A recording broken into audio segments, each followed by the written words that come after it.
Hi, everybody.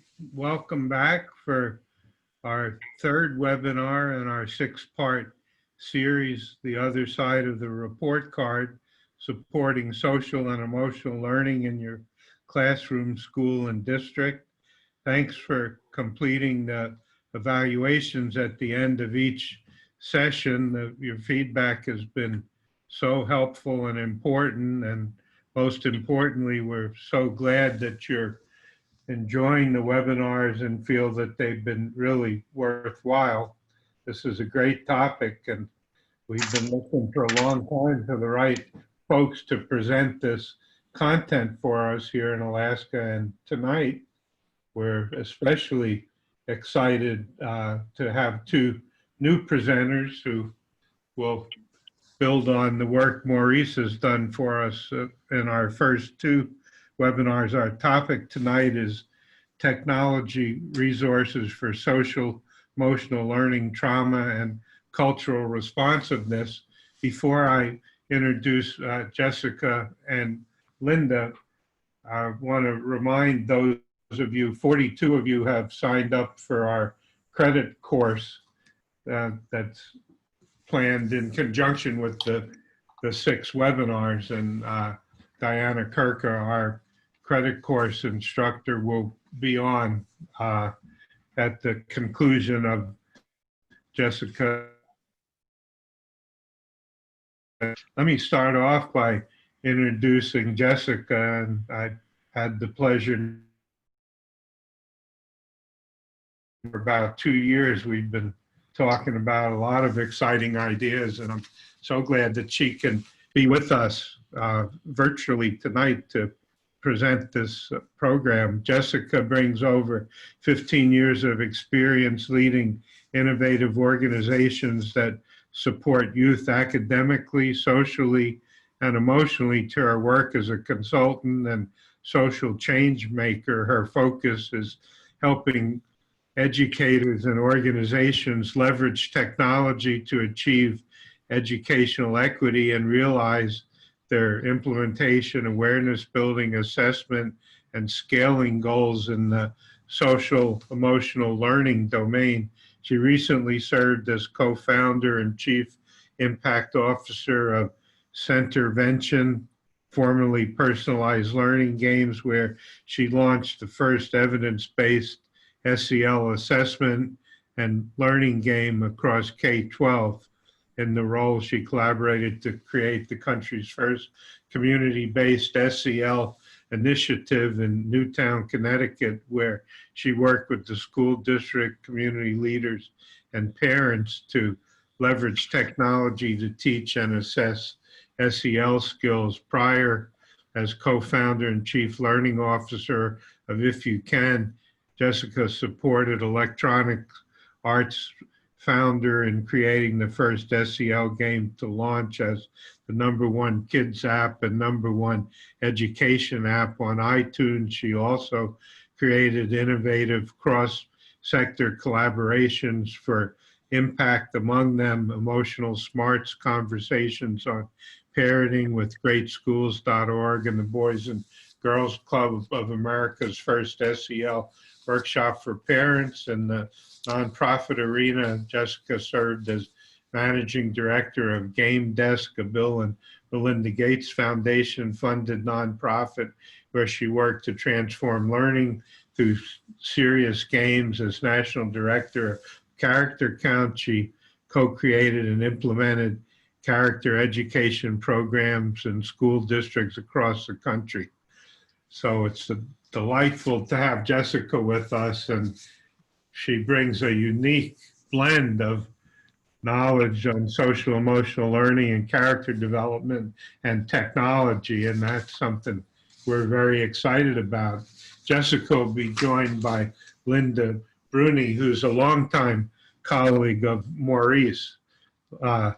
Linda has worked on the development of school-based programs in social and emotional learning for 3 decades. Currently, she's director of the Social Decision-Making, Social Problem-Solving program at the Behavioral Research and Training Institute of the University of Medicine and Dentistry of New Jersey, my home state, by the way. University Behavioral Healthcare's Behavioral Research and Training Institute.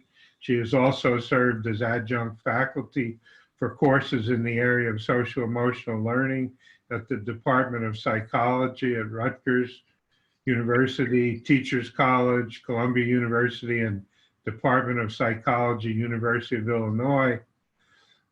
Linda has published and lectured extensively in the areas of social emotional learning and has trained many others to become SDM, SPS consultants and trainers. Current area of interest is exploring ways that computer-assisted technologies can enhance the individualized depth and differentiation of SEL instruction, educator training, and the ability to share and evaluate innovative methods for promoting social emotional learning. So we're in for a big treat tonight, and let's turn things over to Jessica and Linda. Thank you once again for sharing your expertise with us all over Alaska. Thank you. Thanks so much, Kelly. That was a wonderful introduction. And I'm really happy and honored to be here tonight and to be sharing with all of you technology resources for social and emotional learning, trauma, and cultural responsiveness. And I'm also honored to be joined by Linda, who is an extraordinary practitioner of this work. In addition to, and Linda's going to talk a little bit more about what brings her to this topic, right, and to our webinar tonight in a moment. But I wanted to just flesh out a little bit on the intro that Kelly made. So I serve a couple roles. I serve as director of K-12 of Ripple Effects, and we're going to be looking at some of that work later in the workshop. I also serve, as Kelly mentioned, as a consultant in this somewhat unique and new area of social emotional learning and technology. And so my focus is helping educators understand how they can leverage kids' love of, motivation for, engagement on technology to help them build social and emotional learning skills. And tonight we're going to dive in there, but I'm also going to, or we are going to pull in two other critical domains or areas of student support. And those are trauma-informed work, and cultural responsiveness. And let me move to my next slide here to share kind of what our outline is for tonight. So, and that cultural responsiveness kind of falls under, you see the word equity here. I feel like it falls under the equity umbrella, right? Where we want, and Maurice talked about this in the first webinar, we want all students to be given equitable educational opportunities, yet we know they are not. Oftentimes due to race, culture, socioeconomic status. And so in this webinar, we're going to look at these three areas, kind of make the case for why they are critical, and then why their integration is so important when you're doing your, whether it be social emotional learning, equity, or trauma-informed work. We're going to share some resources where you can start to think about, okay, how do I start this process on the ground of integrating these three areas to support my students? And when I say support my students, I mean support them socially and emotionally, behaviorally, and academically. And then we're going to move to, you guessed it, technology. And we're going to look at how technology can, why, and how technology can help you in this integration.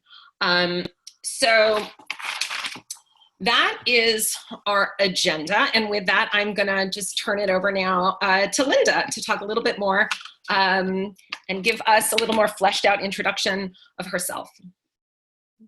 Well, hello, everyone. My name is Linda Bruni-Bettler, and as you heard, I've had the privilege and the absolute honor of being a colleague of Maurice Elias's for over 30 years. And we started out together after the big grant that allowed him to develop and research the social decision-making, social problem-solving program. So I was with him in that phase, but once we started getting longitudinal outcomes, I moved to the dissemination arm. Programs that work, if you remember, from the National Diffusion Network, and traveled all around, very much in New Jersey, but all over the state, with the work of disseminating an evidence-based social emotional curriculum. But because Maurice is Maurice, I don't know if you can tell just by the way he thinks, he's not only a very gifted clinical child psychologist and developmental psychologist, but he thinks as an organizational community psychologist. So from the beginning, in the early 80s, when we were designing our trainings, he put in having leadership and management and support plans in place when people get started. He's bringing up evaluation. So a lot of these things have been with him, and our work together for many, many years. Just to say, the most wonderful privilege, except all the wonderful people, was that I got to travel around and do training, and I loved to, whenever I could, do job-embedded coaching and technical assistance. And I have to also mention, I just recently retired. So, but very much still my purpose. So thank you, Jessica, for inviting me to do some reflection and to think about this topic. So my role, as I see today, is as the old retired lady who has some stories to tell. So just imagine that come and join me on the rocking chair, and I've spent a little time just reflecting and trying to organize some stories from the ground, boots on the ground, working with wonderful social emotional learning teams, oftentimes, as Maurice is recommending, in a 3 to 5 year process of helping them develop integrated, stable, and effective social and emotional learning. So I represent the voices from the field. I've collected some consumer feedback data from people, and then just some concrete examples of what teams actually came up with and their implementation plan to share with you. Because I think sometimes technology is hard to understand unless you experience it and unless you can see it. I'm that kind of learner. So that's my job today. But first, Jessica's going to set a little groundwork, really important and great up-to-date research. I've really appreciate the work you've done, Jessica. It's great. Thank you, Take Linda. it away. Yes. So I Maurice has covered extensively and thoroughly and powerfully why social emotional learning is so important. But I felt that it would be a good, again, groundwork laying, foundation laying to look at these 3 different areas of student support and kind of cherry pick the latest research and most salient, most important research, in my opinion, for why they're critical, right? Because that's what I'm making the case for. I'm making the case that they are not nice to haves, that you must be thinking through each of these lenses as you support your students. So in SEL research, there's an abundance and it continues to grow, but I chose these 2. The first is a consensus statement out of the Aspen Institute, and that group brought together leaders and researchers across a number of related fields. And they came out with a document that they said, we all agree on that, on these facts around social and emotional learning. And the first one was that it works. that social emotional learning, when implemented with fidelity, yields better grades, behavior, and life outcomes. Second, and this is newer, is that it's intricately linked with cognitive development. So, in years past, I think it was oftentimes viewed as like, okay, well, there's academic learning here, and then there's social emotional learning here.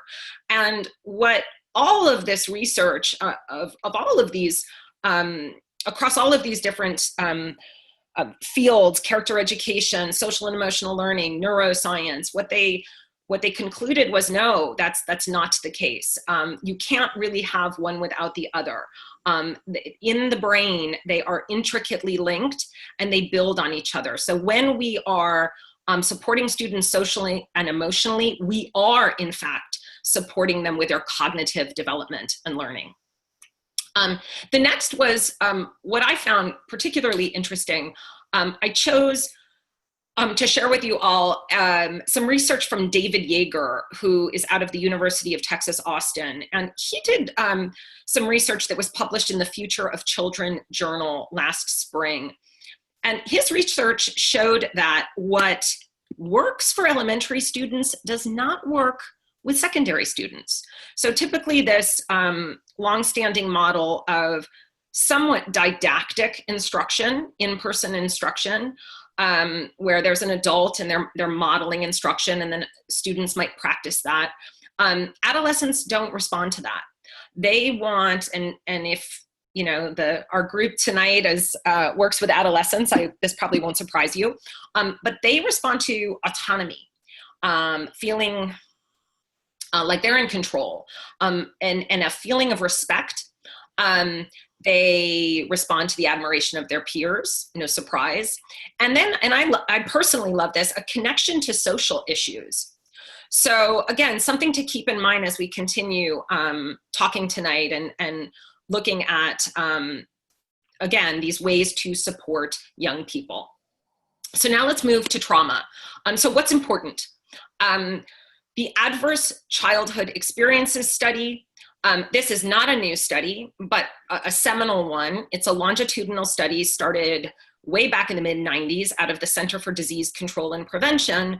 And what they found was ACEs, which can, show up as a variety of forms of trauma, neglect, abuse, and importantly, bias.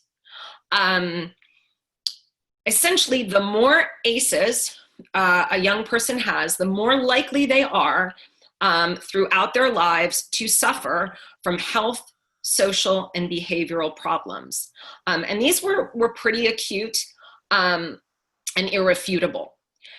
Now, the Science of Learning and Development, which is a series of research papers actually published in 2017 and 2018, and these were kind of coalescing, again, of research across a number of different fields around how humans develop and learn. Part of what came out of these series of papers was that trauma, right, so these ACEs, impacts not only young people's health, social, and behavioral lives, but their ability to learn. That chronic stress actually impairs brain function. So when kids are showing up in your classroom and they're coming from any kind of trauma, whether it's violence in their home, an alcoholic parent, institutional bias, poverty, they are at a deficit for learning. But the good news is that the brain is malleable. So these impairments can be reversed, and we can, with the right interventions and programs, build the neural pathways that are key to learning. So now I'm gonna move to cultural identity development research. And again, you're hearing me use some different words here under that equity umbrella. So cultural responsive teaching, cultural identity development, all in service of honoring students' cultural identities. And this is a relatively new field of study, but I chose a couple, actually both of what you're seeing here are books, in fact, that I think show some very powerful research on this topic and on its critical nature. So Culturally Responsive Teaching in the Brain is a book by Zaretta Hammond, former educator. And what she does in this book is she demonstrates how leveraging students' cultural assets, so what they bring to the table that is unique to their culture, she connected it to neuroscience, to actually how the brain is ripe for learning, how young people learn. And she outlines in this book she calls them learning moves. So how to do this on the ground. Again, so very powerful, really showing that connection between cultural identity building and learning. Now, Coloring in the White Spaces by Anne Milne. This is out of New Zealand. And Anne Milne is a researcher, and she looked at the New Zealand Maori population. And this population is the indigenous population of New Zealand. And when kind of the Europeans came and migrated there, it lost much of its value. It was not valued, that culture. But what her research showed, but there are still many Maori,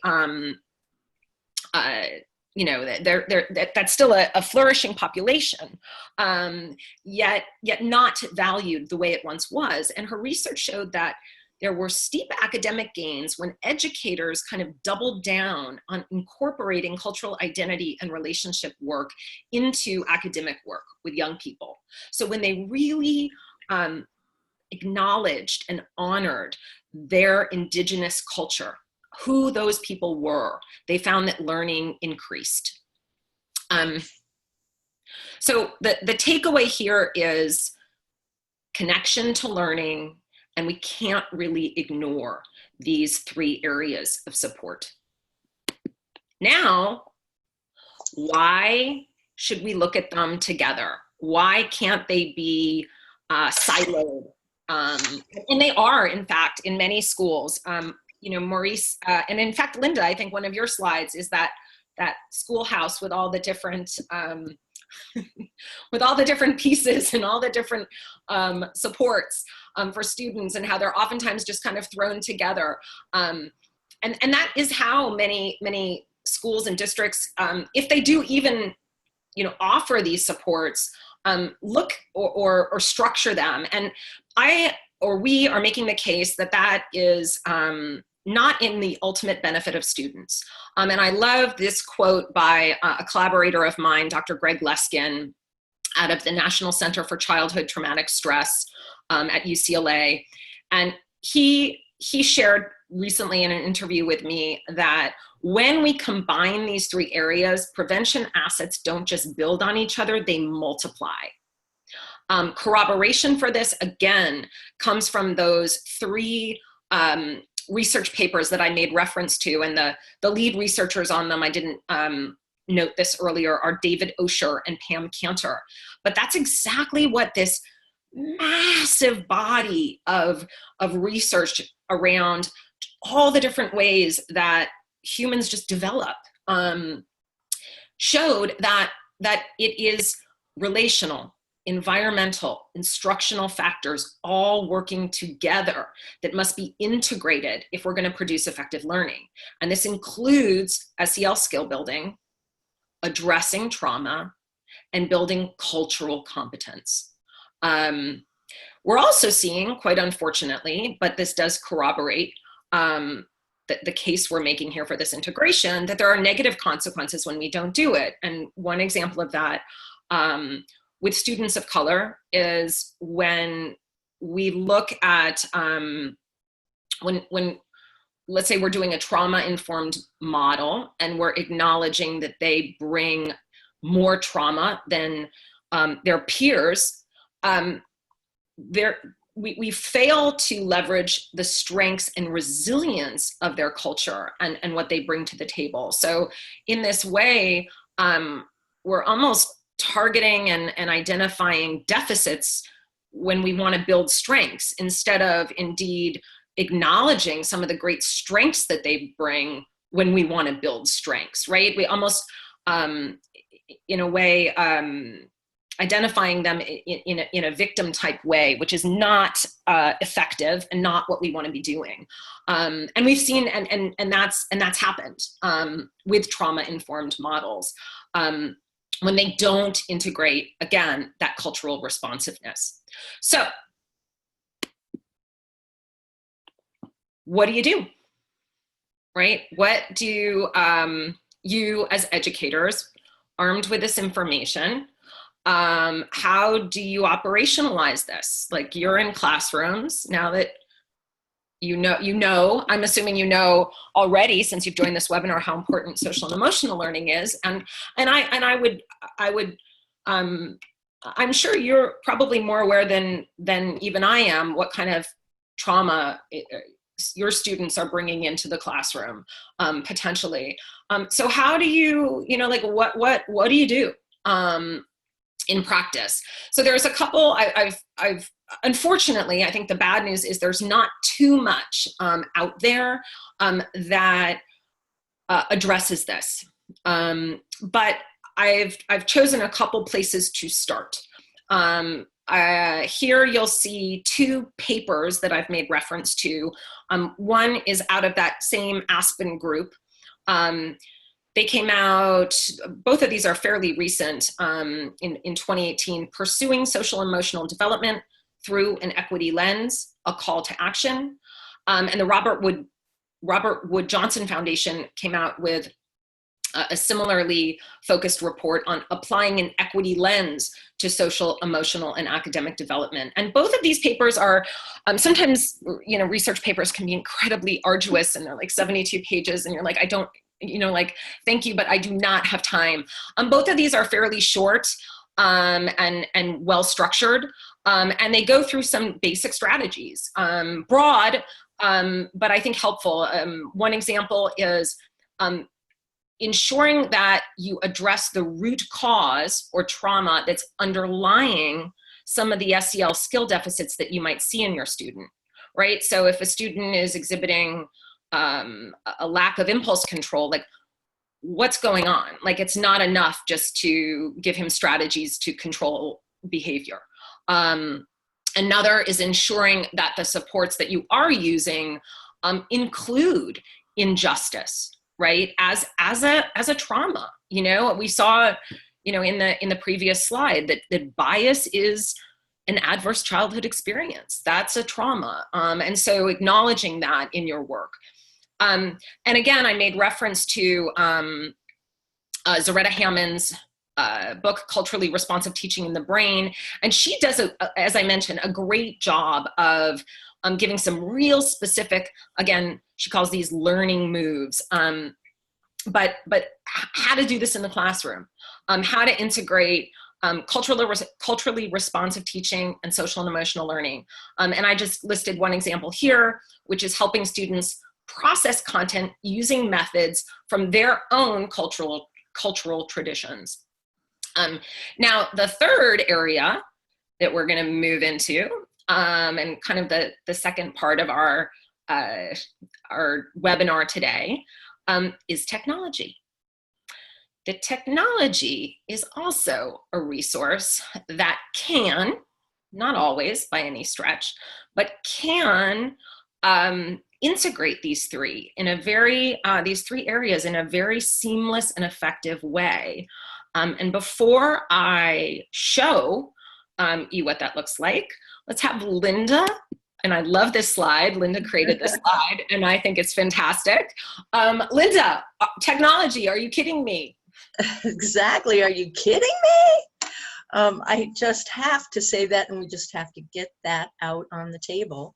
And I was around my elderly self at the very beginning of CASEL, which started out being the Collaborative for the Advancement of Social and Emotional Learning, and then they switched it to A. But during that time, Dan Goleman was really talking quite a bit about being concerned about kids and computers and technology, that he's saying that maybe even contributes to the need for social and emotional learning, because kids are not out there playing with other kids, interacting with their families and in their community, which is where social development usually occurs. And so all I can say is social emotional learning was coming up, and it was almost as if, is technology our friend, right? So anyway, there were those concerns, and I want to ask you, but in my humble opinion, those concerns were valid. They were right.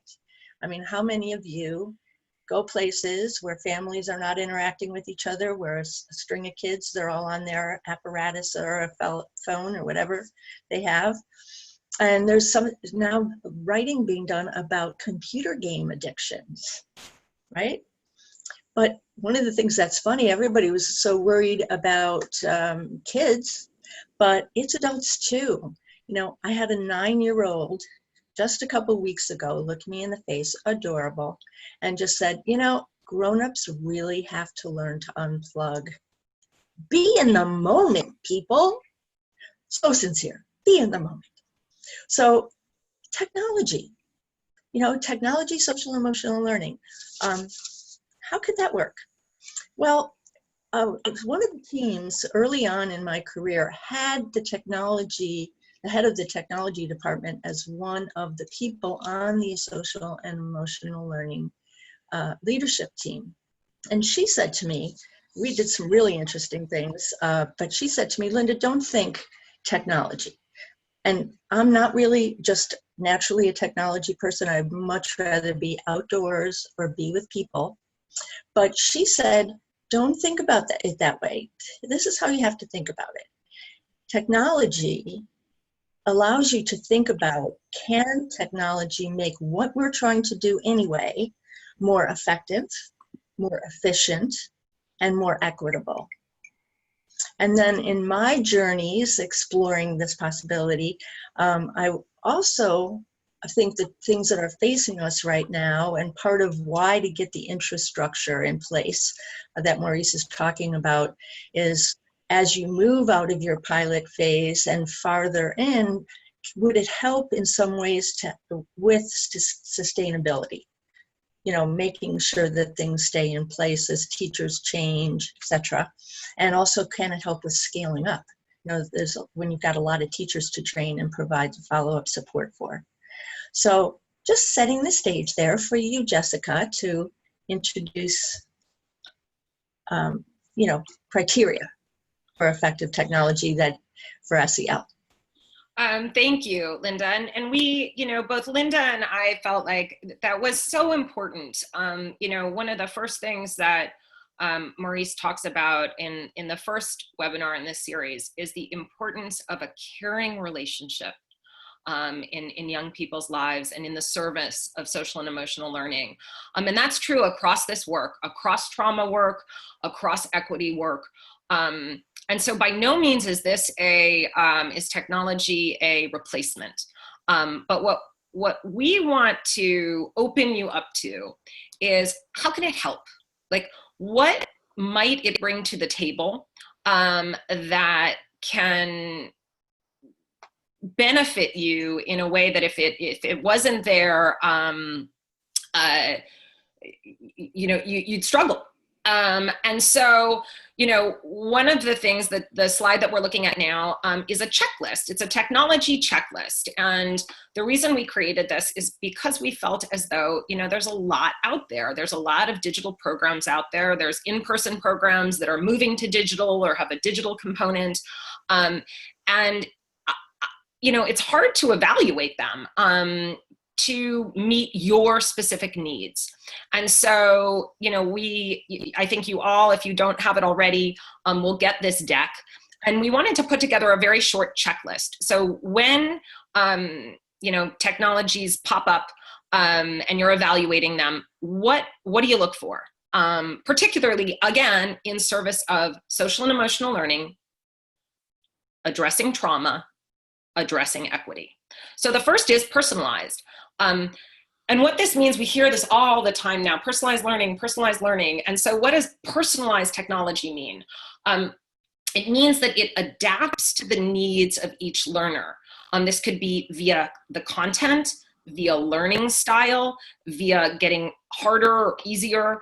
But a lot of programs are now just online. So they just kind of move it to something that you could access on your computer. And that's not personalized. And there are great benefits in this personalization. So that's the first question to ask. The next is, does it have an evidence base? So because there's a lot of technology, again, popping up, it's a new field, it's a growing field.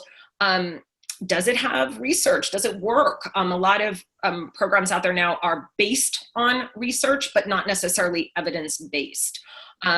So looking at the data on social emotional learning skill growth or behavior or academics or whatever you're trying to address. And then how does it address equity? So is the content culturally responsive? Does it explicitly include identity development and how? Does it promote belonging, diversity, inclusion, and in what way? So these are just the questions to ask. Because again, all of these are kind of buzzwords now, so you may see them in marketing, but again, being able to ask these questions is very critical. Is it trauma informed? And then lastly, is it a light lift for you? So get on there, play around. You know, it should take something off your plate, not be too complex. and something that you're like, whoa, you know. So is it a light lift? Does it help you? So now let's move to Linda. Jessica, could I, Yeah. you know, I turned it over to you and I did add another point that I actually even wrote some stuff. Would you mind if I just did this last section? You know that I encourage you to jump in, so please. Yeah, you invited me to yesterday, yes. And that is that, you know, we did want to think about, can technology make things more effective, efficient, and equitable? But just from a very personal and team point of view, I think my interest and our willingness to pursue this really has to do a lot more with the kids that are in a classroom, maybe sitting in on a universal program and get a lot of benefit out of it. Absolutely. Peer modeling and conversation and skills and strategies that they can use. But we're kind of thinking about that kid that really comes in with low baselines on many core social emotional learning skills. And I hope you don't mind that I'm quoting myself, but I like the way that I wrote this out last night and rather than try to memorize it. So these are kids that then come to school where there are codes of conduct that include things like being safe and being responsible and being respectful.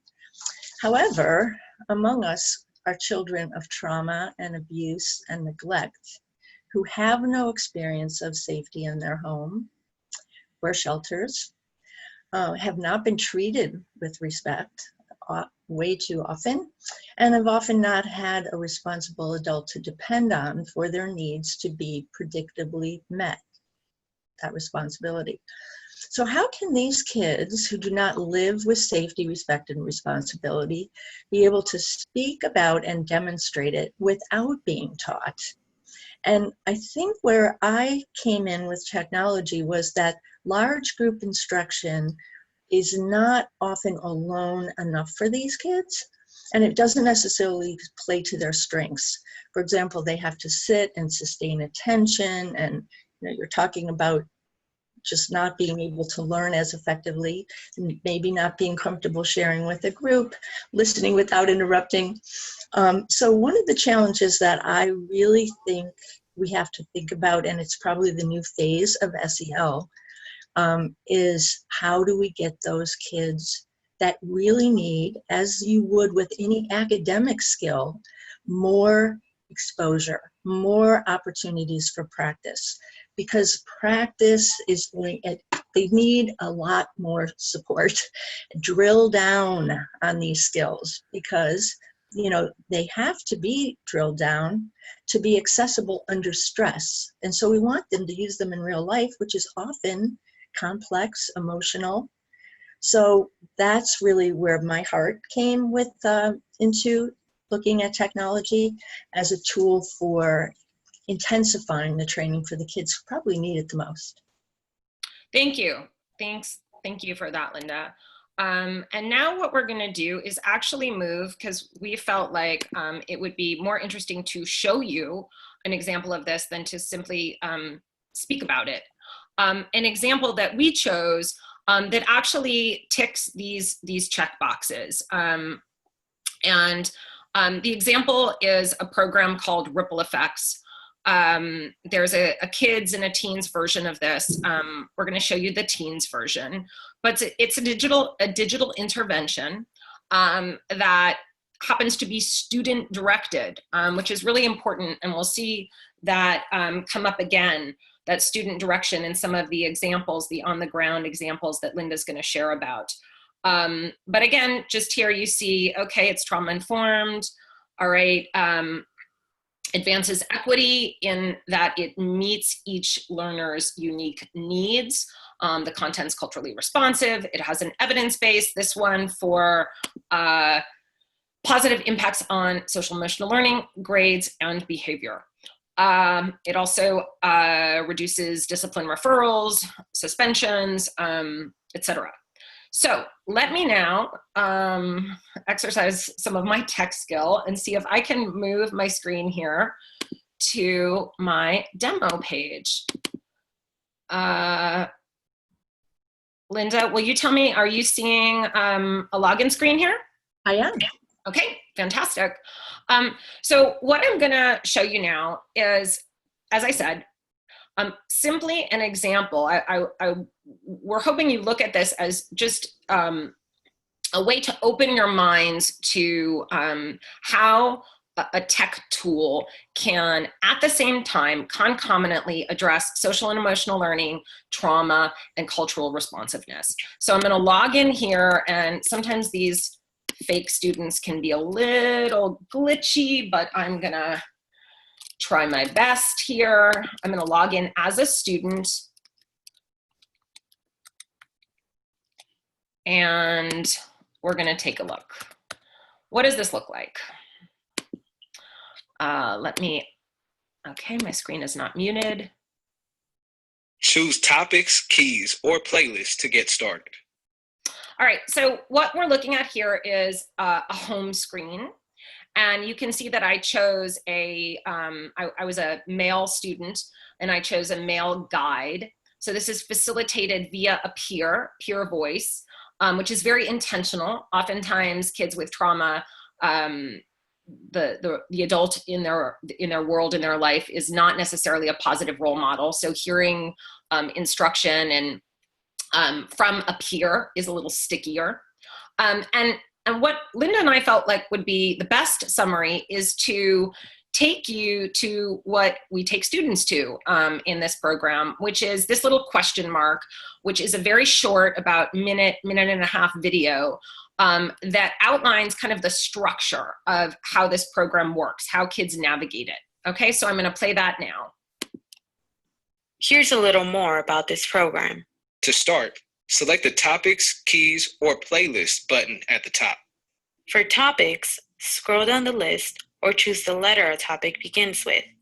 When you find the topic you want, select it. Use the Keys button to learn about 5 key skill sets you can practice to help you in life and school. Playlist shows a list of topics your teacher has chosen just for you. Choose a topic to get started, or ask your teacher where they want you to begin. Once you're on the topic, the buttons you can use for that topic will light up at the bottom of the screen. Use them in any order you like. What If shows a scenario of a teen dealing with a challenge. Info gives you basic information about the topic. The underlined words in the pictures are links to more info on other topics. Use the skip ahead arrow to skip ahead. There are also questions that ask what you feel or think about what you just found out. Use the audio button to hear them. And there are links to explore more topics related to this one. How To gives you skill training for the topic. The links here will take you deeper into skill training. True story is just that, a real life true story of someone who has been through a similar challenge. Model is a short movie that shows you the steps for each skill. Watch and learn. The brain is your personal journal. Choose a section to open it, then drag in the words that match what you think or feel, or write your own. Be sure to save them. Then you can see or print them out in your memories. Apply It has ways to try out your new skills in the real world. Your teacher might want to do these in class, or you can answer in your journal, or do the exercises with a friend. The profile is a tool to build a picture of yourself related to the topic you're on. You can print the result, but to protect your privacy, the program won't save it. A teacher can see that you did a profile, but not your result. Guided activities check to see if you got the main points of the topic. Your scorecard shows your points. You get 100 points for each brain, guided, and profile you complete. Some topics have 2 guided activities. Use the hide button if you don't want anyone to see what you're doing. To get back to the last place you were, just use the retrace arrows. To replay any screen, press the button you're on again. That's it. Remember, any order you go in will work out fine. Do what feels best to you. So there was, again, a little summary video guiding students on how to use the program.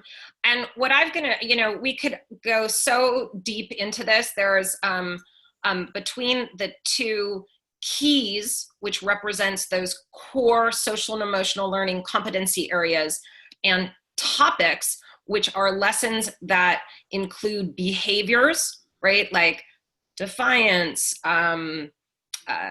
talking back, conflict with a teacher, as well as personal issues that students struggle with.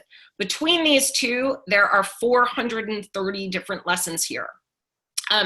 So we could really go into this and do, kind of have fun with it.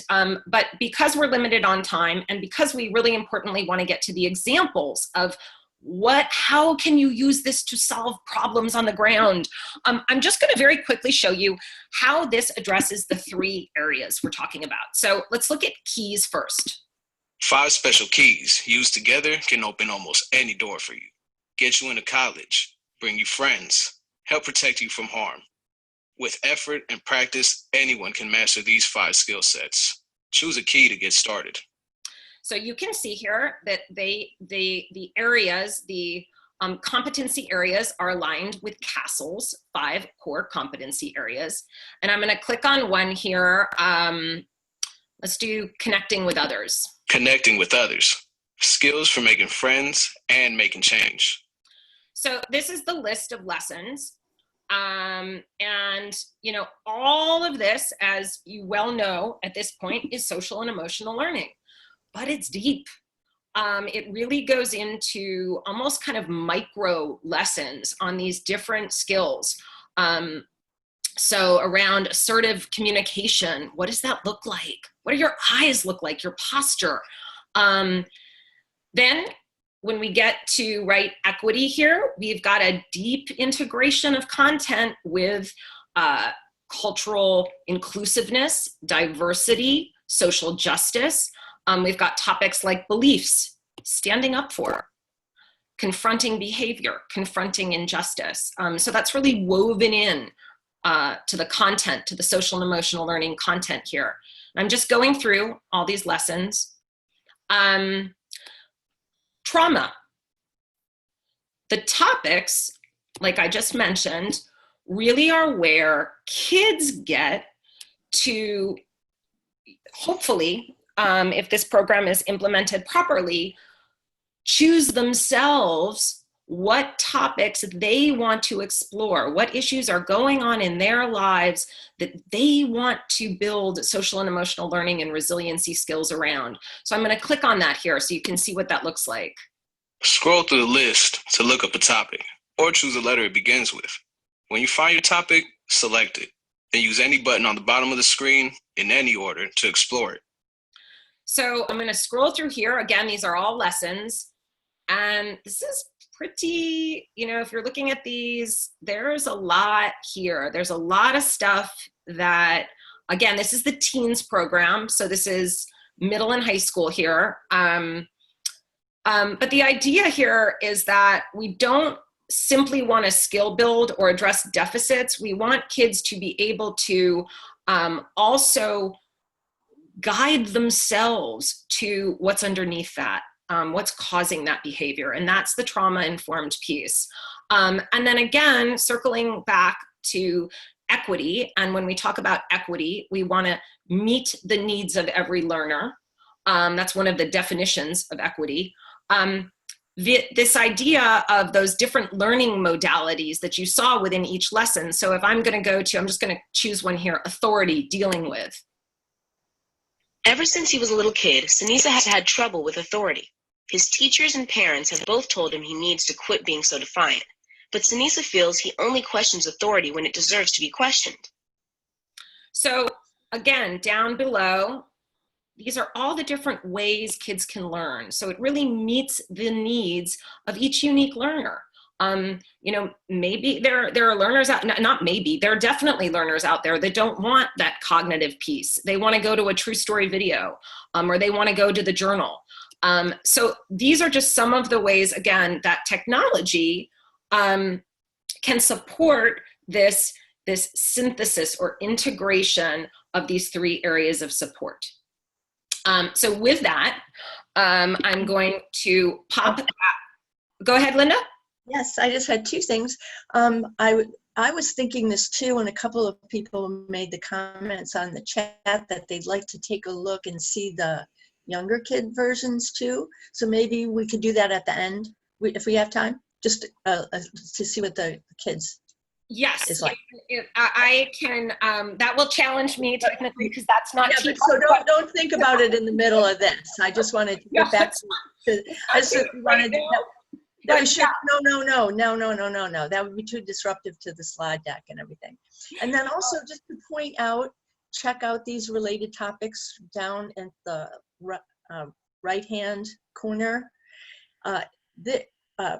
A very nice element of this, and I'm going to be getting this to the end, is that kids can get in here and just keep digging down on a topic and making their own choices, because you're kind of linking in to topics that are going to double down on what it is that they're learning about.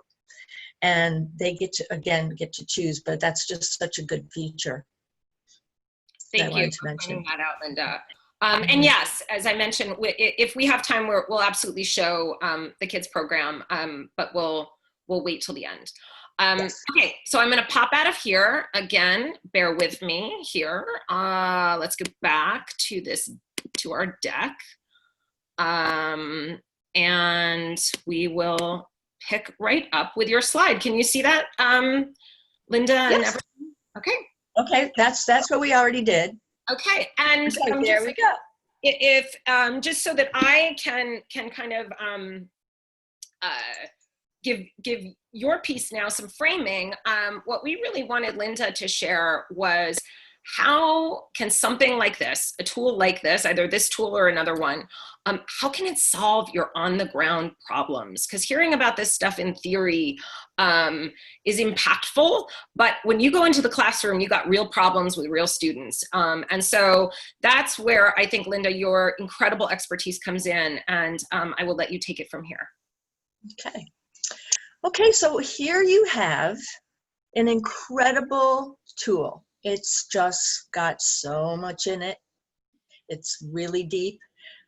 Some people have said, oh, you know, when the kids get in there, it's kind of like Wikipedia. You know, they could just go in there forever.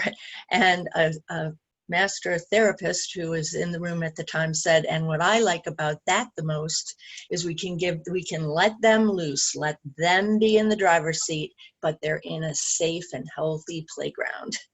You know, so it's deep. It's got a lot to it. It's a tremendous resource. But how does it work? Now what? Now what do we do? And it took me a little while to get my head around this. So I hope that this is going to help you.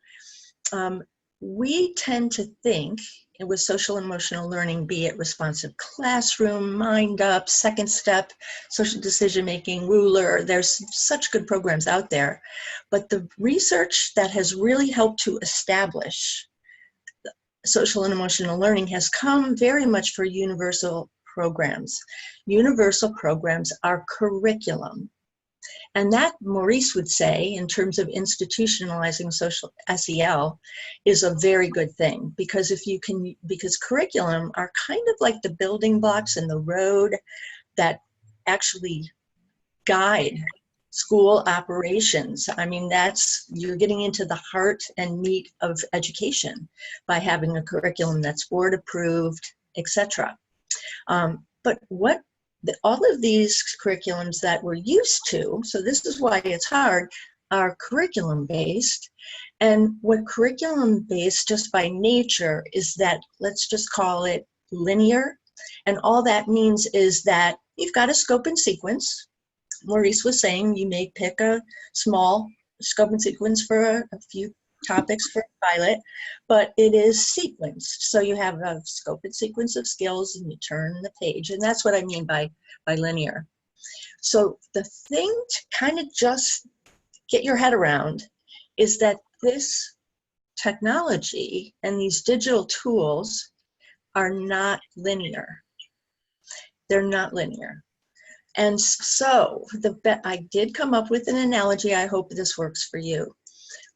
What this program allows is very similar to a Lego set.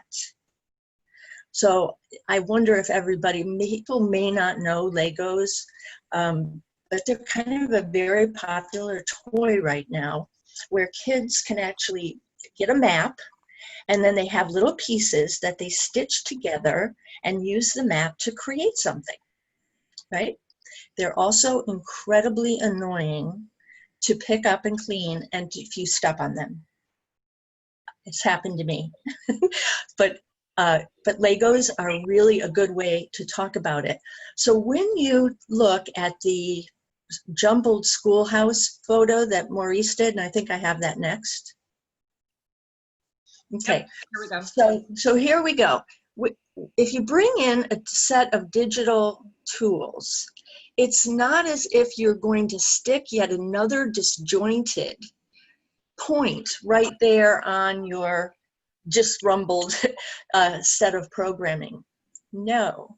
What Ripple Effects can do is take your organized plan, your curriculum. If you're using Second Step, what you can do is take those Lego pieces and hook them and sync them, stitch them together in support of the learning objectives that you already have. It's different. So it kind of takes some getting used to. So so what we're going to move into now are just some illustrations. I really do feel, I tried to just organize a few examples to just give you a sense of how digital tools are being used by some people, and leadership teams have developed these implementation plans. I just was privileged enough to be part of the team many times, and definitely love seeing it in action. But the first thing is just your universal social emotional learning curriculum. What do we mean by supporting a universal curriculum? Did I move too fast there, Linda? No, that's okay. That's okay. Okay, so supporting the universal. Oh, no, yeah, you did, because I'm going to tell what I'm going to do next. Sorry. All right. But then I moved into that point with my passion, which is those tier 2 and tier 3 kids. What are some examples of how they might provide some extra added computer-assisted learning tools, right? We use it in other areas also. And then how it might be very useful for discipline and guidance, but in discipline referrals, where you want to add a remediation piece. After correcting someone, kids usually don't like it and are not in a good mood, and then all of a sudden you're supposed to go, okay, now it's time to learn what to do. It's an awkward thing. And technology has some methods that can be used to really address a discipline or referral in a very strength-based skill building way. So we're going to start with the first one, and that would be it. This is where I'm talking about your evidence-based programs. Well, some great resources have already been collected from work that's been done by some of my teams, actually, and other people too. So what we mean by supplementing an evidence-based program is that, and if you could turn to the next page, we do have some examples there. So if you're using, let's go back to the CASEL one. So if you're using the CASEL paradigm, those areas that you are focusing on, there will be multiple ripple topics that can support and reinforce and provide increased practice. Number 2, second step. I know this is hard to read, but do you see what it does? It takes the scope and sequence from the lessons that you're already using and provides you with extra stuff. And so number 2, do the next one. This is just the first 2 pages. This is just the first 2 pages of Maurice and my curriculum. But I think that's why I was kind of an early fan, because can you see how incredibly aligned this program is? So that's how it can be done. And here is a picture that I just kind of like to tease apart.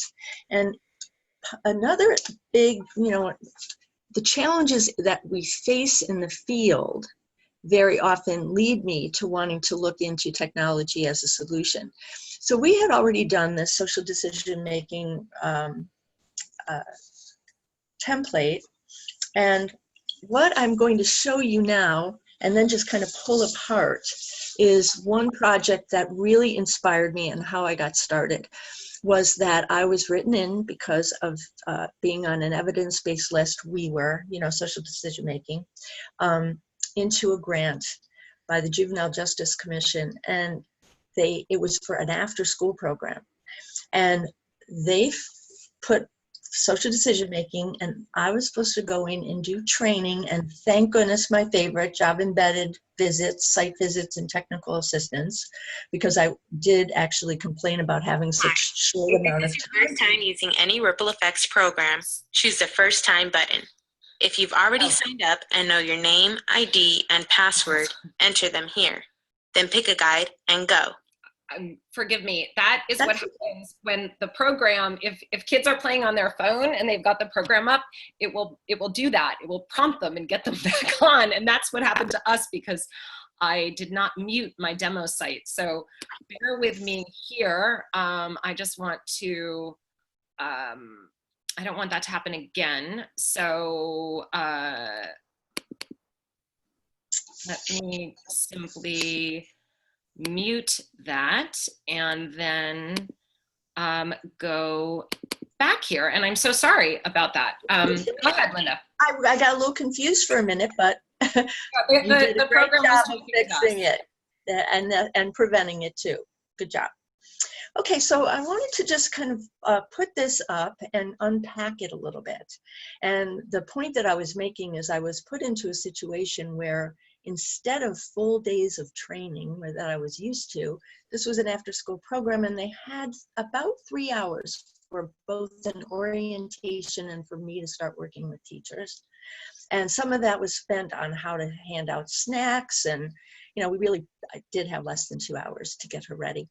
So look at what we were able to do. Oh, the thing I have to also say is let's unpack this. The woman here who is the teacher is a second grade teacher who had just been moved from first grade to second grade. So she was learning a whole new curriculum that year with very, very challenging students. And she was coming to the after-school program directly from bus duty. So we've got a tired teacher who's been doing curriculum-based instruction all day long. Then we have kids who have also had a very long day already too. Luckily, they did have time to play outside, and they had a snack, and they got support doing their homework also. But they really had a good time. And so they really, we needed to kind of shake it up, make it interesting, you know, get a good lesson plan so that it catches them and keeps them active. And so this is not the only way to do it. That's the other thing. There's a tremendous amount of flexibility in the way you could set this up. But I'm going to show you this particular format because we ended up kind of replicating it with, of course, some variations in logistics and scheduling. And it won an award, actually, from the Juvenile Justice Commission for a program of excellence. And a lot of their comments was that it was after school. They'd visited a lot of other after-school programs, and the kids were so engaged. They really saw them doing valuable things, interacting. But just like, take a look. Here, what do you see? You see a teacher who has a highly differentiated lesson plan projected for her. Questions to ask, things to do. She would have loved to have time to maybe get a visitor or somebody who was in a gang to come and talk to these kids. Well, they've got a true story with a great visitor that you can bring right in. Questions, peer models that Jessica's talking about is so important. So again, a well-differentiated lesson plan is there for you. It's created. Number two, the kids can really get involved. And in older classes, we have kids that are previewing and selecting some, bringing them to the teacher, and they will lead or co-lead because, again, they can just facilitate. So an untrained teacher can be delivering it, and just a peer leader or a peer putting in the role of a leader can lead a very, very excellently designed lesson plan without any teacher training. It's great. And the kids can take the lead. I've just loved watching things like this. But typically with the model that won the award, and this is what makes a lot of sense, is that at one point after a lot of the modeling and the skill building, there are apply it. And this is a great one too. The kids can pick which area of application they want to try and do role plays and hypothetical situation transfer training. But after this point, which really lends itself to the teaching, the discussion, and the group, this is just that. I do want to mention that there are multiple other teams of kids, but these are just the ones who had permission slips to be photographed. But across the room, that was just showing somebody, one group modeling the skill, and then having everyone get into a group to be able to rehearse. So everyone got a chance to practice. Okay. But then the nice part was that then the kids got to move, in this case, to the computer room.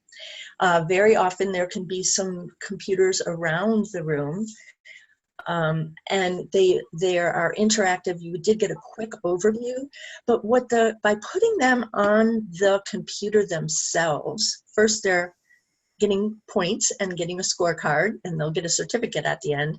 But look at these wonderful things that can intensify the individualized depth.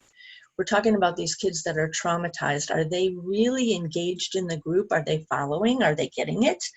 Well, the brain is a really nice self-reflective kind of journal, and you can print. Linda, can I interrupt to say that Yeah. We've written, or you've written brain profiles and Goddets, but those are learning modalities. Those are some of the names of those. The clicks of the. Yeah, exactly. Those are some of the names of the different ways to learn. That are, yeah, and interactive activities in the program. And just to kind of jump ahead a little, if they do have a chance to write about what they learned, how they're going to apply it. And when you can print things like that out, it say for a discipline or a referral, you've got something to, kids set goals for themselves, and you know how they're going to apply it. and the ideas they have for their own life. There's great profiles. Kids love them. That can actually be used if you do a profile on your own assertiveness. It will give you a very strength-based assessment, even if you're highly aggressive. So for example, a young girl who was always in trouble for getting in fights, she was a provoker, got in, her profile said, "You are a person with very strong feelings. But sometimes the way that you express them can be so strong that it pushes people away. It can get you into trouble more. If you can learn the difference between being aggressive and being assertive, you have the potential to be a very strong leader. You could do this, you could do that. And you just saw this girl sit up and go to those related topics where all of those things were. And she chose to dig in there and learn about this assertiveness thing that could get her to be such a strong leader.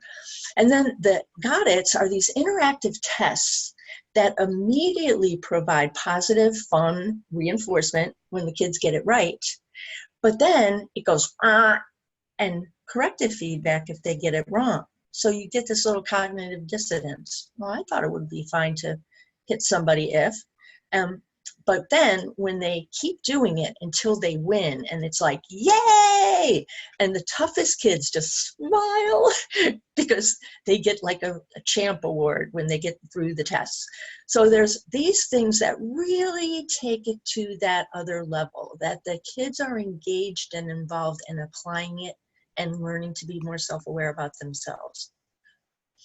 Not all learners learn the same way.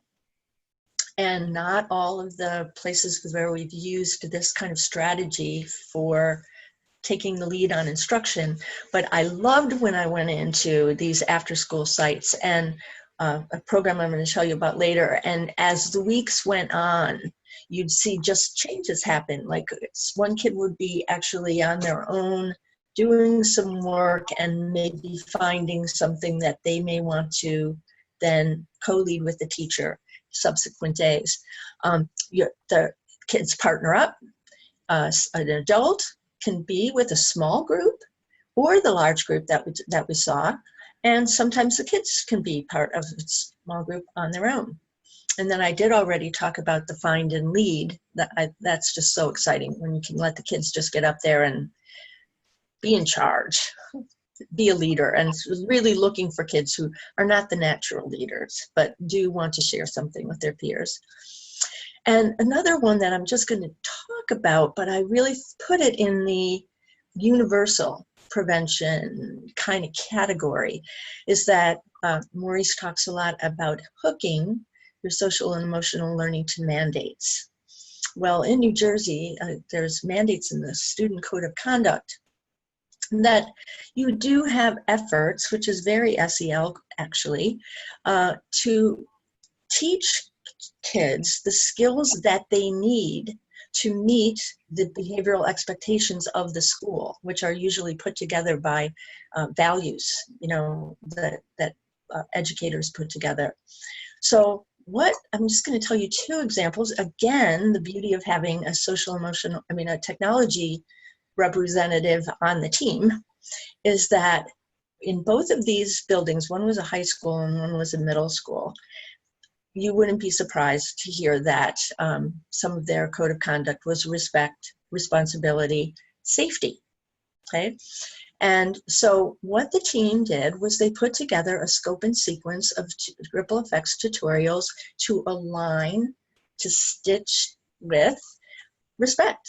So they were having a set of tutorials on respectful eye contact, using assertive language, learning assertive tone of voice, and a set of skills that would actually be breaking down and doing demonstration and skill training in those things that would be underneath respect. What does it look like? How do I do it? In the middle school, it was the technology teacher whose idea it was for her the first 2 weeks of school to do a tutorial, which would only take about the first 15, 20 minutes of the class. And they just felt so much better about the job they were doing at code of conduct versus reading it and having people sign off. And in high school, a great thing that happened, and kids were staggered through the first quarter, but they had freshmen be oriented through the use of juniors and seniors conducting ripple effects tutorials, and then letting them get on the computer to do their personal interactive things, which I thought was another great example of how you can use these digital tools to support your existing goals. Now let's talk about a few examples of our tiered interventions, and those are the kids that do need that extra support, as I already spoke about. So Ripple Effects does have some wonderful, wonderful resources to this extent too. So in this case, you're really going to be wanting to tailor and personalize and individualize a treatment plan for a specific student. So what they have are just some sample treatment plans for a wide range. I hope you can read it. So for defiance, there's all kinds of things on strengthen yourself and your impulse control. But very often you may be looking at, this kid is also kind of angry and aggressive. So let's look at some of these. And it does give you sample scopes so that you can, you don't have to go through the 420 topics to try to find ones that would work for you.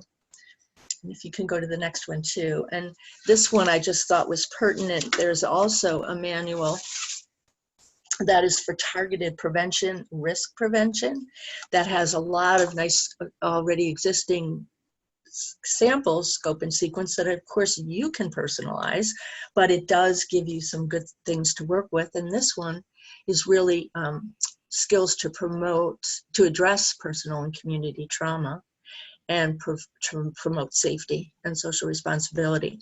So again, these resources are very helpful as you try to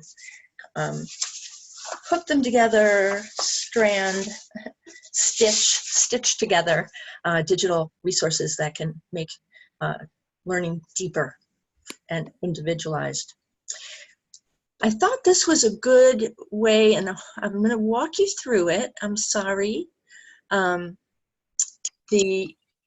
If it is hard to read, but this comes from something that you can actually print out and preset within the program. So working with a team, this is CB, and it's a student that they were working with, and they identified 3 problem areas for this kid. One, in different places they call it, different things, but in this group they called it emotional deregulation. So not being able to manage his feelings is obvious. Aggressive behavior, and then hostile attribution bias, which is something that they repeatedly observed with this kid. And if you don't know what that means, it's just a tendency that a lot of aggressive kids actually have, where in very ambiguous situations, they're very likely, they have a bias to attribute hostile or negative intent from other people. And bless them, it could be that that's common, that people aren't nice to them, but it's the attribution piece. So this is just an example of how this team went through some of those things and turned those things into, we want to work on managing feelings. We want to work on, instead of this aggression, much more assertive, respectful communication. And they put different areas to both teach that skill and areas for application, and then understanding motives. Very often these kids feel disrespected, let's talk about that, but then let's have some empathy and let's kind of let's work at understanding the motives of other people.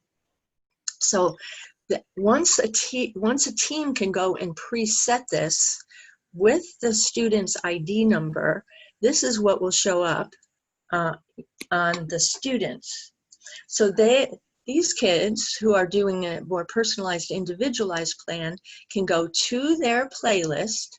And we also strongly encourage, very much encourage, also giving kids time to go through the topics or the keys to pick some on their own. So again, I'm gonna have to work you through this, but in a school. Linda, I just want to give you a time check as well.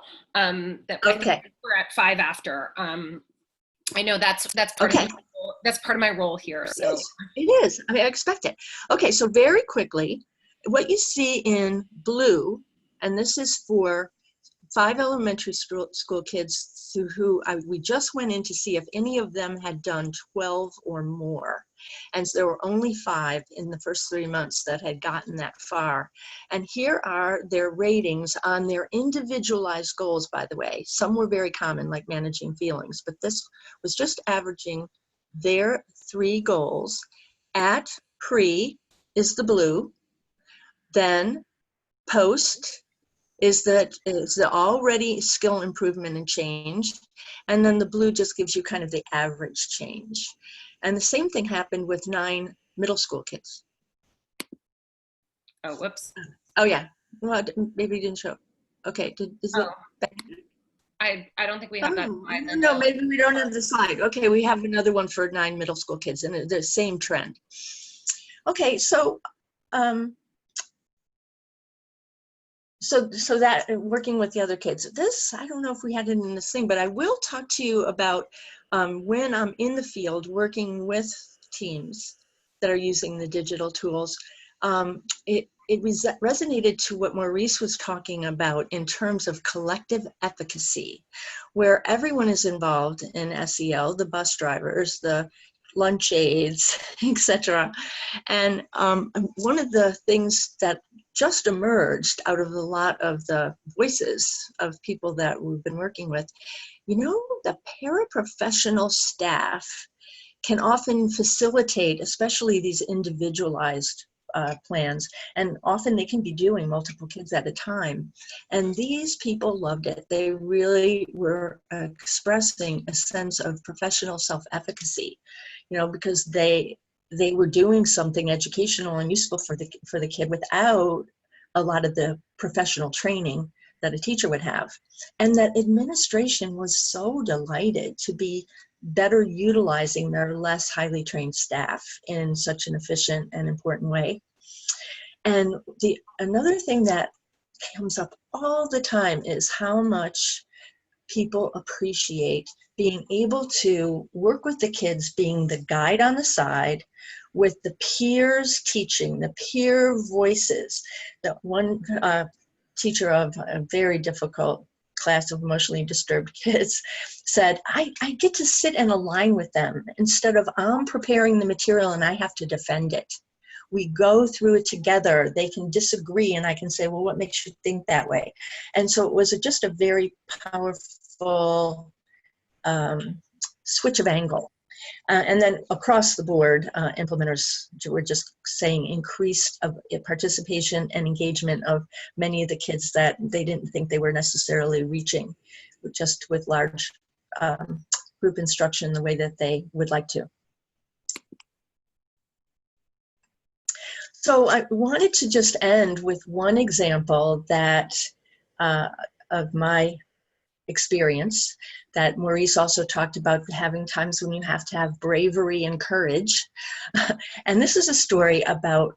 Oh, sorry. Yeah, that's okay. Go. Okay, yeah. So this is a story about putting the kids in charge, like just giving them the reins. So this was a contract that I got. Once again, it was very charismatic and great staff, but all paraprofessional level, community involved, people that were trained, who were hired for this after school program that was a deterrent program, a divergence or something. It was really court appointed.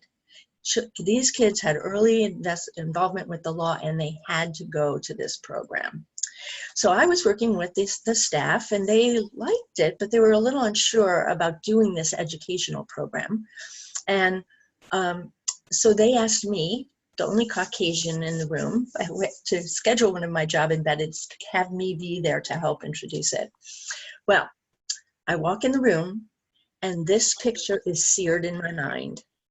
16 kids all turned around with the computers, sitting in a circle, and all 16 had the most miserable faces I've ever seen. Now, I know that you've probably all encountered this, but this one's seared.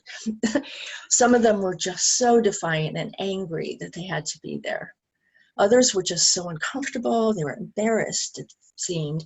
And several of them, it was just like, oh, please, I hope this isn't too terrible.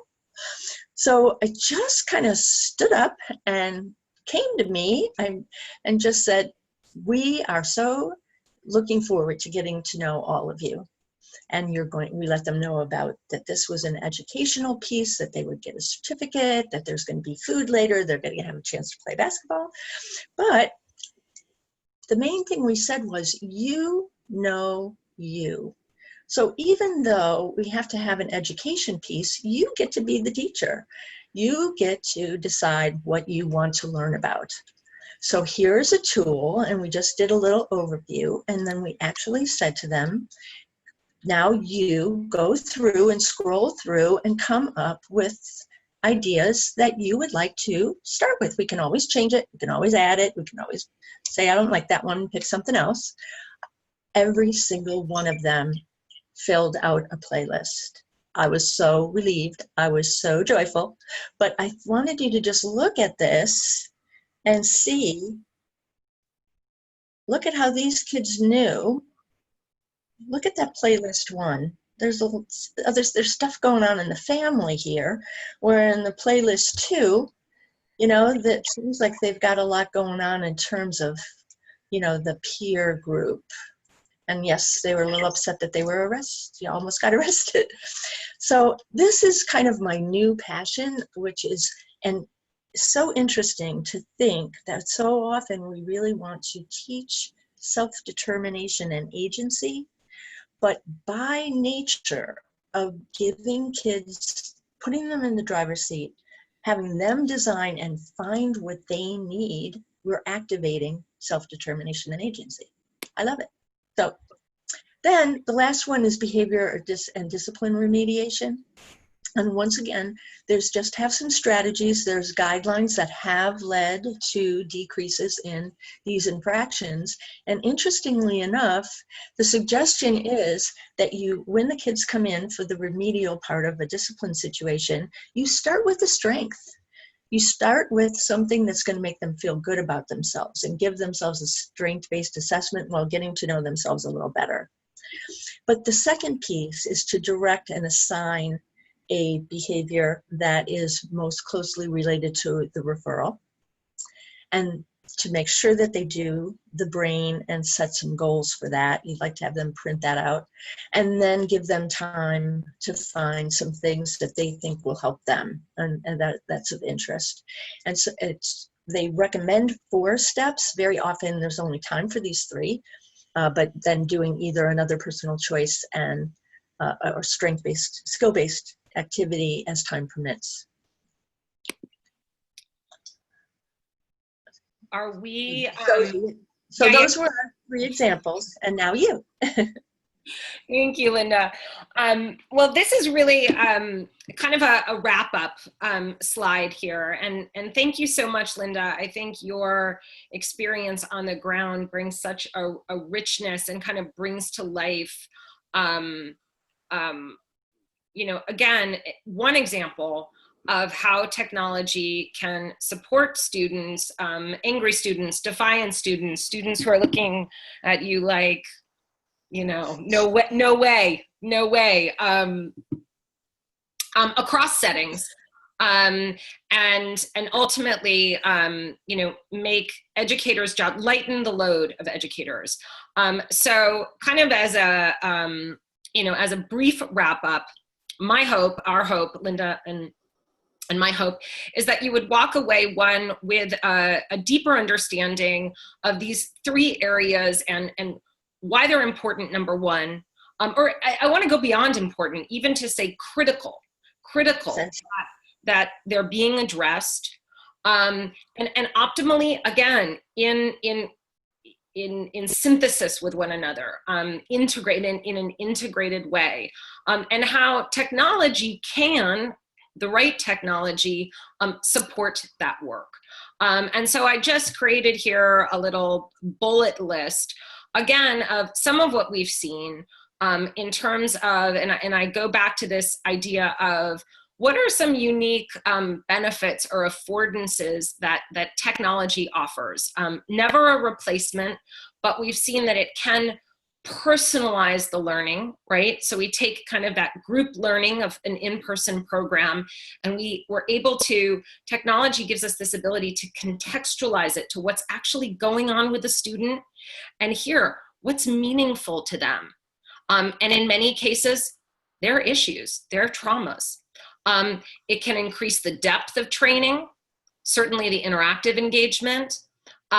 It can offer greater accessibility. Again, we saw in this example with those different ways of learning about something. It's not one size fits all. Then there's that privacy feature, right? For a lot of, especially adolescents who are not ready to share or open up or reach out to a caring adult, which is what we ultimately want them to be able to do. But they want to build a comfort level in private and build that agency to do that, which this affords them, which tech affords them. And then just the basics, fidelity, data collection is automatic. And then as we saw in Linda's recent example, you know, in this example of ripple effects, you know, students can build agency in that they're running the show, they're in the driver's seat, they're navigating their own pathway, which again is very different than in-person work. So with that, we will close and take questions from you. I know there were some moments here in our presentation when I was seeing a lot going on in the chat box. And so we'd love to take the remainder of our time to hear feedback from you and answer some of your questions. So let's see here.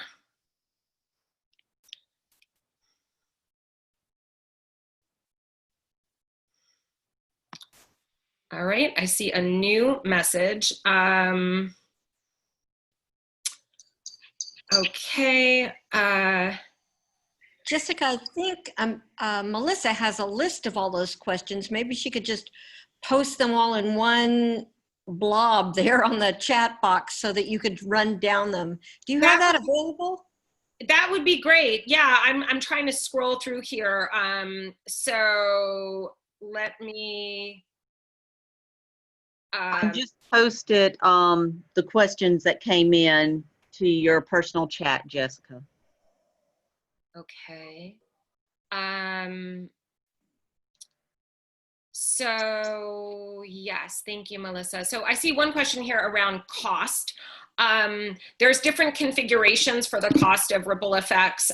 It is, I see here, one of the questions is per seat or general idea. It's actually per device, which allows, you know, if you had a tier 2 setting or a discipline setting and you only had 5 devices, a number of different students could use it. So I'd be happy to dive down deeper into what some of those configurations can look like.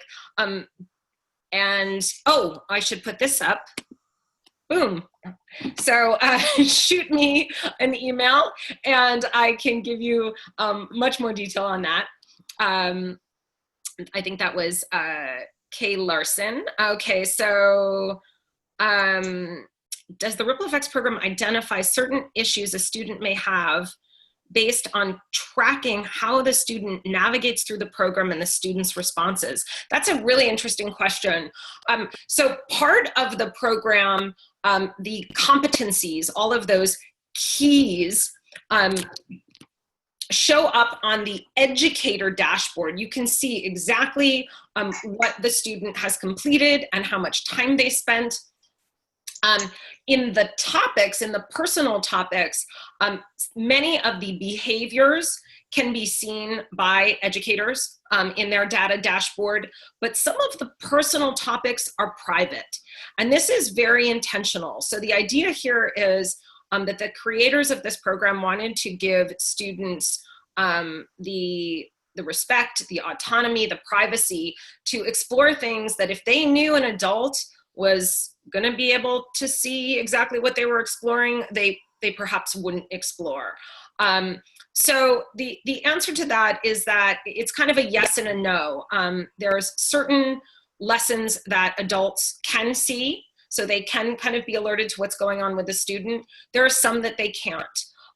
What we do see and what the research tells us, and Linda, you may have experience with this, is a real uptick in students reaching out to educators, adults, counselors, folks they can trust. Some really powerful, moving stories of kids that after learning about what was going on with them and building a language to talk about it, actually then built the agency to reach out to an adult with what was going on. So that's kind of... I'll just say that that's been across the board true, that it really does lead to disclosure. You know, but first they're having other kids hearing other kids who have dealt with the same thing, and it gives language, and you know, so yeah, a lot of increases in disclosure after using it. So I see, what about, I'm just going through the questions here. What about IQ and reading levels? Great question.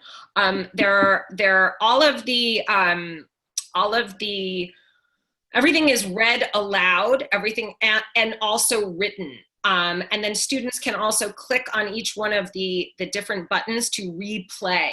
So there's really, that was very intentional in the creation to be able to adjust to slower learners or English language learners that might have difficulty with reading. At the real low levels, there is oftentimes we'll see some facilitation where you know, educators are sitting with kids, moving through it, like sometimes at the second grade level.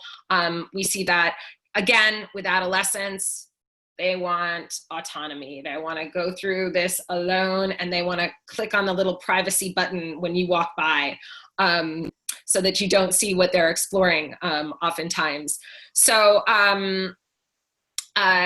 but anyway, getting back to reading levels, and then I would like to see the elementary level. I think because we may be short on time today, if you want to just shoot me an email, I can send you a demo of that or walk you through it. I think another came through, one new message. In the opening comments, you mentioned middle school, high school, and young children respond very differently to SEL instruction. Yes. Can you expand upon the Ripple Effects program for youngsters, or respond about, oh, what a great question. And Linda, I'm reading these, but can you see them? Yes. I want you to. Yes, but I'm glad you're fielding them, and I'll pop in. Yeah, because I really don't, please pop in, because I, you know, want to be, your expertise is, so valuable here. So I think that's a wonderful question.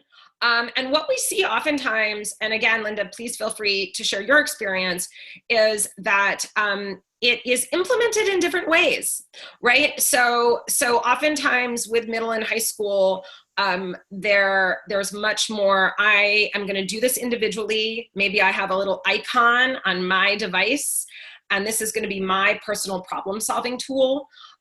Whereas with the youngsters, as you saw in some of Linda's visuals and photos, there are different flexible ways of implementing the program. So those may be a more like a group setting, right? Where there's a little bit more discussion, and where there's more of a blended, you know, modeling, didactic, interactive group participation with the program.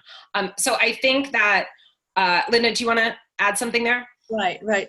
The way that something that I'm reading into this question though is, one, yes, the kids and the teens are different, but the primary thing that Jessica was talking about is responding to adults modeling a skill, as opposed to the peer modeling was a big one.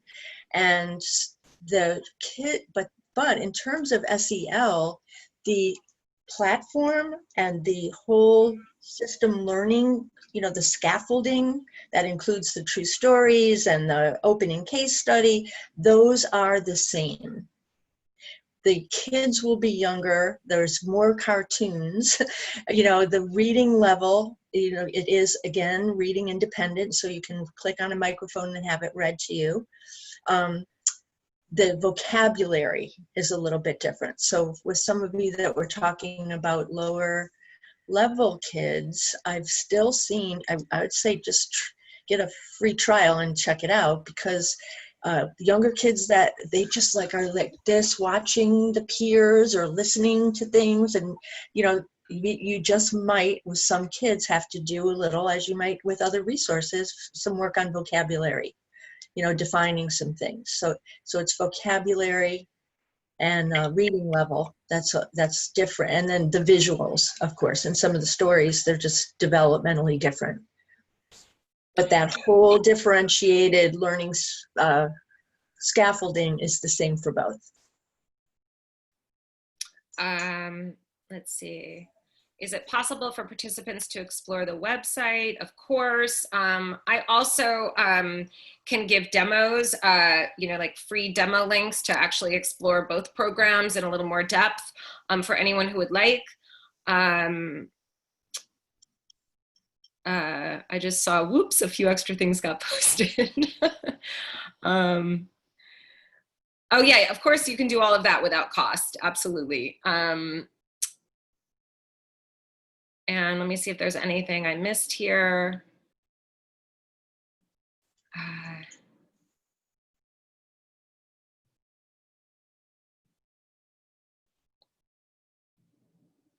I would love to explore this on my own. You can certainly absolutely do that. Seeing a lot about the interest in the elementary level. Again, just shoot me an email and I'd be happy to show you that or give you a demo to explore it. I really like that the student can pick and choose the avenue in which she feels most empowered while gathering valuable insight regarding personal perception. Good comment. Yeah, that's a great comment. Thank you. I like that students have a lot of choice, which again goes back to that idea of agency. I think I teach students who are mostly under the category of cognitive impairment. How low IQ-wise does this go? A wonderful question. And this is used. I just did 2 big trainings in special education for special education students at a school district local to me. And so a lot of the kids were lower IQ. And I think we've touched on some of the ways in which the program can be implemented with a little bit more adult facilitation sometimes for the kids that need it. Linda, do you want to also share any thoughts on that question? Yes, I would say it's really worth a try, because there are so many valuable things that they do get. You know, the older kids telling them stories and the interactive games. I mean, watching peers modeling skills. I almost want to give them a chance. But again, vocabulary, as with that probably happens all the time, that you have to kind of define things for kids of the vocabulary. But yeah, I think try it, but I think you'd find some value is my guess. My pretty strong 99% sure. It could be a tool. See what the kids think, get a demo. I don't see any more questions. Anything else before we? What What I would love to, I would like to say is I would love to hear from people, to hear what you're doing, and what ideas you have. It would be, I'd be delighted because I don't get to see any of your faces, but maybe we can just chat. And, Yeah, that's such a great point. I think, the idea of, how are you grappling with technology and how are you integrating it or not integrating it? And what are some of the barriers that you face generally? I think some of those broad issues, I know I'd love to hear and serve as a resource for with this work, because I think it is, as Linda made such a great and powerful point kind of mid-webinar, this is new. Like, there's a lot of folks out there still that are saying, what, no way, this is intra and interpersonal skills, and like technology has no place here. And so I think that having been in this work for many years now, I think there's like a growing understanding of some of these benefits, and it's very exciting. But it's also a new area. So I would love to be able to support your work across just broadly whatever you may be doing in the arena of technology and social emotional learning. ditto. Well, Linda and Jessica, we thank you both. I mean, lots of information, and we have lots to ponder and apply before the next webinar with Danielle next week. So we thank you so very much for your expertise and your input, and I'm sure you're going to be getting direct interest on some of these topics that you've explored this afternoon. And we're going to keep it up for those taking the webinar for credit. A lot of these ideas are going to be posted online on our discussion site, and people have a lot of freedom into where they want to go to explore. That means that will make the most difference in their own classroom, in their own school, or in their own district, depending on their role as an educator. So we thank you all, both, and we're gonna go right on. I know Jessica would like to say this too. The staff that has been hosting this has been magnificent, and just thank you for your professionalism and all of the support. Yeah, they're great. I echo that. Well, wonderful. And if we get more questions on the discussion site, we'll certainly get those back to you and see if we could get some input next week for follow-up. I know it won't be you both, but we'll see what we could do. In fact, before folks sign off this afternoon, we have a link for and I think we're getting that posted right about now. Melissa will be posting that for our survey, which will go directly to both Linda and Jessica. You'll get information on feedback from participants from this afternoon's webinar, so that we can meet your needs. That's what it's all about, and meet the needs of the students that you work with. So we will get that information to you both, and we thank you.